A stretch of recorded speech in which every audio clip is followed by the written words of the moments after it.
The alleged incident between Meghan Markle, Prince Harry, and Brian Robbins, CEO of Nickelodeon, at Lucky's Steakhouse in Santa Monica has rapidly gained traction, casting a renewed spotlight on the couple's controversial public image.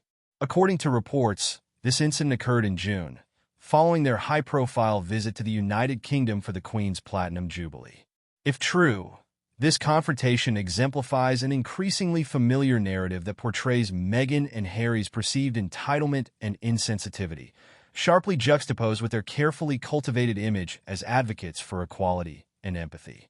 The backdrop of this drama is Lucky's Steakhouse, a renowned restaurant known for its exclusive clientele and premium prices.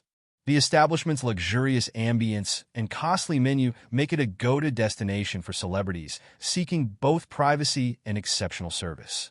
It was here, reportedly amidst the restaurant's sophisticated, dimly lit environment filled with laughter and soft murmurs of other high-profile guests, that Meghan and Harry are said to have clashed with Robbins. Sources allege that the evening began as an indulgent dining experience. Meghan and Harry, basking in the glow of their recent trip and ongoing media attention, reportedly ordered an extravagant array of dishes. Their meal included high-end wines, gourmet appetizers, and several main courses, resulting in a staggering total of over $10,000. This eye-popping figure is consistent with the restaurant's reputation for luxury, but what happened next is where the story takes a sharp turn. Meghan allegedly expressed discontent with the bill, arguing that the cost was excessive. Witnesses claim she approached Brian Robbins, who was coincidentally dining nearby, and asked him to cover the expense. Meghan purportedly justified her request by citing their shared status as celebrities, suggesting that such an act of goodwill would be appropriate.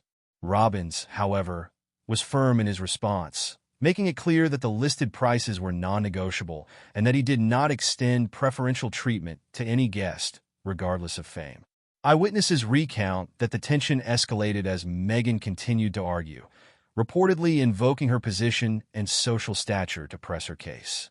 Her voice, described by onlookers as rising in both volume and urgency, attracted the attention of other diners who watched the altercation unfold with a mix of curiosity and discomfort. Robbins, known for his direct and businesslike demeanor, stood his ground, insisting that the bill be settled in full or that the couple vacate the premises. Ultimately, the situation reached a breaking point. Staff intervened, and the Sussexes were escorted out after paying the hefty bill. Observers recall Meghan's visible frustration and loud protests as they exited, casting a stark contrast to the usually controlled and composed public image she presents in her advocacy and media appearances. The entire scene, witnessed by multiple patrons, has been described as both surprising and revealing. Despite denials from both Meghan and Robbins about the incident, the consistent accounts from various sources have lent credence to the story. If true, this episode only serves to deepen the chasm between Meghan's public persona as a progressive, compassionate leader and the perception of her as someone who leverages status for personal gain. Such a disconnect further stokes discussions about her sincerity and motives, especially given her vocal support for causes championing equality, empathy, and anti-elitism. Critics have been quick to seize upon this story, painting Meghan's behavior as emblematic of entitlement. Some analysts have pointed out that this type of incident plays into the broader narrative of the Duke and Duchess of Sussex as individuals who left royal duties ostensibly to escape rigid hierarchies, but still seek to wield their titles and influence in new and sometimes contradictory ways. The juxtaposition of advocating for social causes while allegedly demanding preferential treatment illustrates a perceived hypocrisy that critics have long highlighted. This potential hypocrisy cuts deeply against Meghan's attempts to align herself with a more relatable and progressive image. From her championing of women's rights to her support for racial equality and mental health, she has positioned herself as a figure of modern leadership, unafraid to challenge the status quo. Yet, if this steakhouse incident holds any truth, it feeds into accusations that her commitment to these causes might be more performative than genuine. The ramifications of such stories extend beyond mere gossip.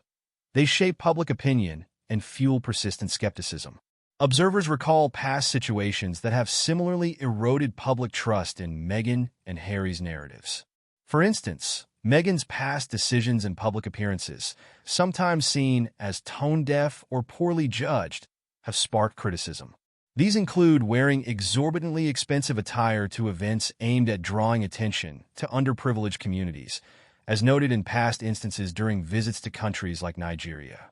Moreover, this reported altercation at Lucky's Steakhouse could affect not just Meghan's image, but that of Prince Harry as well. Seen as the quieter partner who often takes a back seat during public controversies, Harry's role in such episodes, even as a bystander, may raise questions about his complicity or influence. The couple's joint brand has leaned heavily on their narrative of stepping away from royal life to foster an existence based on honesty and compassion. Events like this, if true, would undermine those claims and further polarize public sentiment.